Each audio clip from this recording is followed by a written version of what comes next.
Hello అందరికీ welcome to our channel. నేను మీ కోట ప్రవళిక. ఈరోజు ఈవినింగ్ స్నాక్ రెసిపీ అయితే పిల్లల కోసం తీసుకొచ్చేసేసానండి. చాలా సింపుల్ అండ్ ఈజీ, అలాగే వాళ్ళ డైజెషన్కి ఏ మాత్రం కూడా ఇబ్బంది లేకుండా ఊరికే డైజెషన్ అయిపోయే రెసిపీ అనమాట.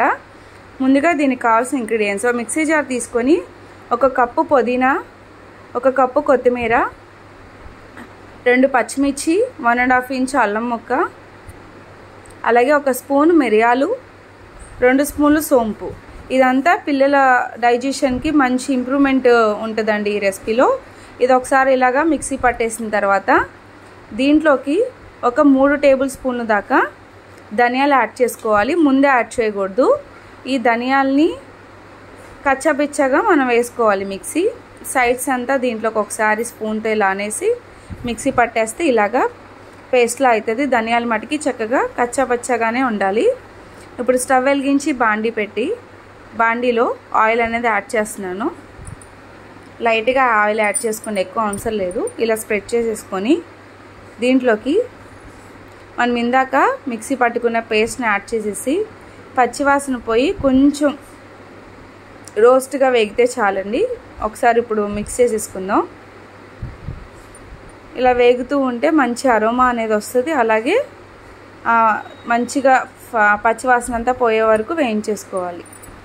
ఇలాగా మంచి డ్రైగా అయిపోతుంది. అలా అయిపోయిన తర్వాత దీంట్లోకి ఉడకబెట్టిన బఠానీ ఒక 1/2 గ్లాసు, అలాగే 5 నుంచి 6 మీడియం అంటే బేబీ పొటాటోస్ అండి.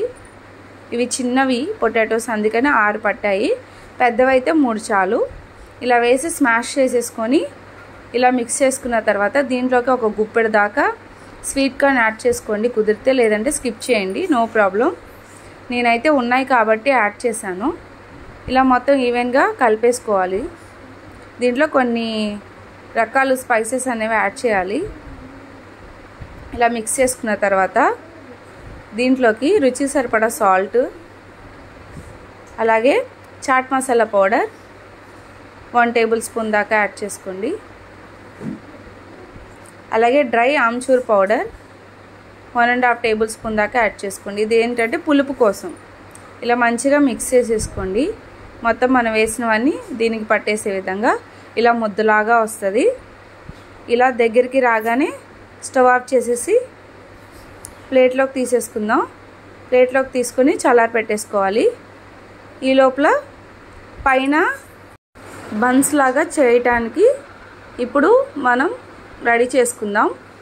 అదే పాన్లో 1 టేబుల్ స్పూన్ దాకా నెయ్యిని యాడ్ చేసుకొని నెయ్యి మెల్ట్ అయిన తర్వాత 1 స్పూన్ దాకా జీలకర్ర యాడ్ చేసుకోండి. ఇది మంచిగా వేయించేసుకోండి. కొంచెం రోస్ట్ అయితే చాలు. దీంట్లోకి 1 కప్పు దాకా బొంబాయి రవ్వని యాడ్ చేస్తున్నాను. 1 కప్ అయితే సరిపోతుంది, అంటే మీరు తీసుకునే క్వాంటిటీని బట్టి. నేనైతే మనిషికి 1 వచ్చేదాకా చేసాను, 1 వచ్చేలాగా అయితే రవ్వని వేసాను. ఇలా రవ్వంతా కాస్త కరకరలాడే విధంగా వేయించేసుకోవాలి. ఇప్పుడు దీంట్లోకి లైట్గా 1/2 టేబుల్ స్పూన్ కన్నా తక్కువ సాల్ట్ యాడ్ చేస్తున్నాను. రవ్వ మనం అంటే కొంచెం నోట్లో వేసుకొని చూస్తే కొంచెం కరకరలాడాలి. అలా అయితే వేగిపోయినట్టేనండి. ఇప్పుడు దీంట్లోకి ఏ కప్పుతో అయితే మనం రవ్వ వేసామో అదే కప్పుతో వాటర్ అనేది యాడ్ చేసుకోండి. ఇలా యాడ్ చేసుకొని మంటను మీడియం ఫ్లేమ్లో పెట్టుకొని కలిపేసుకోండి. ఫాస్ట్గా కలపండి, లేదంటే ఉండలు కట్టేస్తుంది.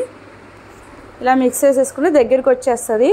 ఆల్రెడీ మనం వేయించాం కాబట్టి ఎప్పుడైతే వాటర్ పోసామో ఇదంతా దగ్గర పడిపోయి మొత్తం చక్కగా ఉడికిపోతుంది. కావాలంటే ఒకసారి చెక్ చేసుకోండి, ఎక్కడా కూడా మనకి రవ్వలా తగలదు, ఉడికిపోయి నార్మల్ ఉప్మా లాగే అనిపిస్తుంది మనకి. ఇలా మంచిగా కలిపేసుకోండి. ఇదంతా దగ్గరగా రావాలి మనకి, అంటే ఒక ముద్దలాగా చపాతీ ముద్దలా చేసుకోవాలి మనం. అంటే చల్లారిన తర్వాత చపాతీ ముద్దలా చేసుకుని ఇలా కలిపేసుకొని ఒక ప్లేట్లో షిఫ్ట్ చేసుకొని చల్లారిన తర్వాత ఒక గిన్నెలో వాటర్ పోసి పక్కన పెట్టుకోండి. అంటే చెయ్యి పెట్టి మనం ప్రెస్ చేసే అంత వేడి ఉంటే చాలు. వాటర్ని చేతితో తడుపుకుంటూ ఇలాగా పైన, అంటే ఇన్కేస్ గట్టిగా అయితే వాటర్ని ఇలా చల్లుకుంటూ చపాతీ ముద్దలా కలిపేసుకోండి.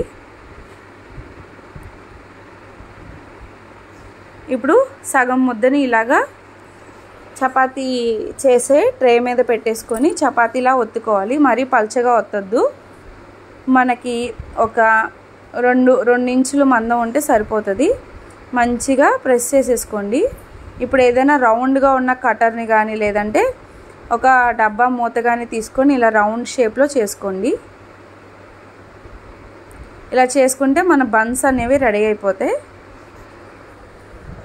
ఇప్పుడు వీటిని ఎడ్జెస్ అంతా తీసేసుకొని జస్ట్ ఆ రౌండ్ షేప్ వరకు మనం యూజ్ చేస్తాము. అలా మీకు ఎన్ని కావాలంటే అన్ని చేసుకోండి. ఇదే ప్రిపరేషన్ అన్నమాట మన బన్స్కి. ఇలా అయితే చేసేసాను. ఇప్పుడు ఇందాక స్టఫ్ మన ఉంది కదా చల్లారిపోయింది, అది కూడా బన్ సైజ్ కంటే ఇది ఎక్కువ ఉండాలి. అంటే ఒక హాఫ్ వరకు ఇది ఎక్కువ ఉండాలన్నమాట. ఇలా దీని మీద సేమ్ అదే బన్ షేప్లోనే చేసుకొని దీని మీద ఇలా ప్రెస్ చేసేసి పైన ఇంకో బన్ పెట్టేసేయండి.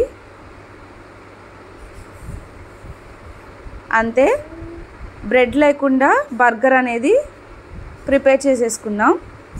ఇప్పుడు దీని మీద నైఫ్తో ఇలా ఘాట్లులా పెట్టండి. అంటే పైన అంటే వేగిన తర్వాత అది చూస్తానికి మనకి బాగుంటుంది, అలాగే కొంచెం నీట్గా కనిపిస్తుంది ఆ బర్గర్ షేప్ అనేది. చూస్తున్నారు కదా, చాలా సింపుల్ అండ్ ఈజీగా ఇలా చేసేసుకున్నాము. ఇప్పుడు దీన్ని ఫ్రై చేసుకోవాలి. ఇప్పుడు అదే బాండీలో స్టవ్ వెలిగించి ఆయిల్ అనేది యాడ్ చేస్తున్నాను. పాన్కి ఒక 1 ఇంచు ఆయిల్ వరకు పోయండి, ఎక్కువ వద్దు. మరీ డీప్ ఫ్రై కాదు, జస్ట్ ఆ బన్ అంతా మునిగి వేగితే చాలండి. ఇలా ఒక్కొక్కటిగా ఆయిల్లోకి వేసేసి మంచిగా గోల్డెన్ బ్రౌన్ కలర్ వచ్చే వరకు వేయించేసుకోవాలి.